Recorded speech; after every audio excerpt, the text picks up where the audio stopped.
Saudara Mahkamah Kehormatan Dewan atau MKD DPR RI memutuskan Ahmad Sahroni, Nafa Urbah, Eko Patrio bersalah dalam dugaan pelanggaran etik. Sahroni dinonaktifkan selama 6 bulan dari anggota DPR, Nafa Urbah selama 3 bulan dan Eko Patrio selama 4 bulan. Sementara Uya Kuya dan Adis Kadir dinyatakan tidak terbukti melanggar kode etik. Mahkamah Kehormatan Dewan MKD DPR telah menggelar sidang putusan dugaan pelanggaran kode etik terhadap 5 anggota DPR RI yang dinonaktifkan imbas kericuan demo 17+8 Agustus lalu.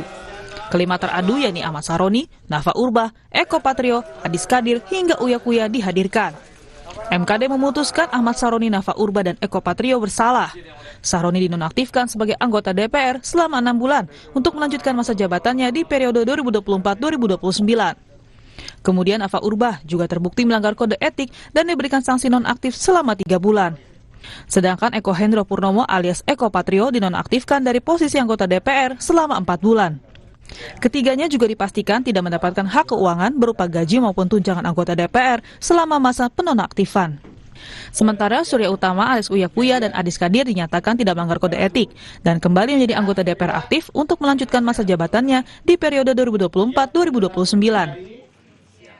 Menyatakan teradu 3, Surya Utama tidak terbukti melanggar kode etik.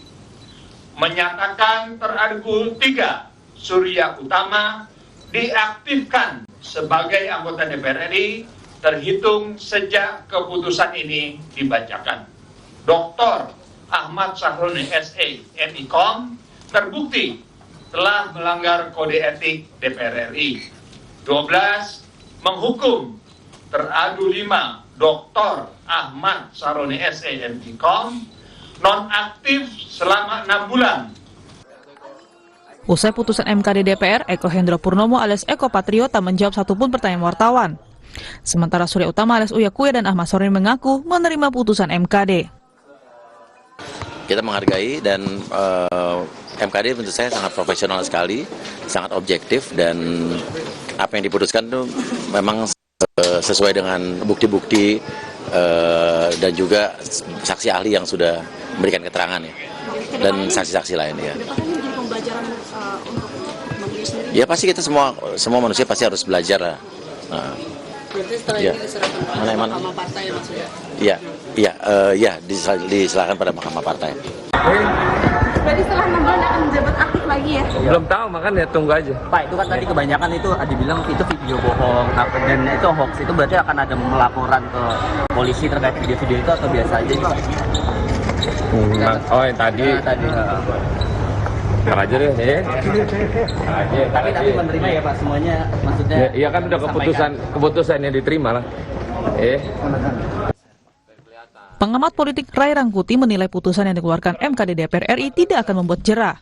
Menurutnya, putusan ini hanya untuk meredam, tapi tidak dalam rangka untuk mengubah wajah DPR. Nah, yang kedua, apakah ini akan memberi efek jera? Jelas enggak. Jangankan setelah ada sanksi seperti ini, bahkan sebelum ada proses ya katakanlah misalnya peradilan etik di di Majelis Kehormatan DPR ini, situasi DPR-nya menurut saya kurang lebih mulai sama lagi ya, sudah seperti kembali ke setelan awal gitu loh ya. Jadi nggak akan ada efeknya sebetulnya gitu. Jadi ini semacam upaya untuk meredam saja lah sebetulnya, tapi tidak dalam kerangka mengubah wajah DPR secara menyeluruh. Sebelumnya, respon Adis Kadir, Nafa Urbah dan Ahmad Sahroni mengenai pemberitaan kenaikan gaji dan tunjangan DPR RI dinilai memancing kemarahan publik. Di sisi lain, aksi Uya Kuya dan Eko Patrio yang berjoget saat sidang tahunan MPR RI pada 15 Agustus 2025 juga dinilai tidak peka terhadap kondisi perekonomian masyarakat yang sedang sulit. Tim Liputan Kompas TV.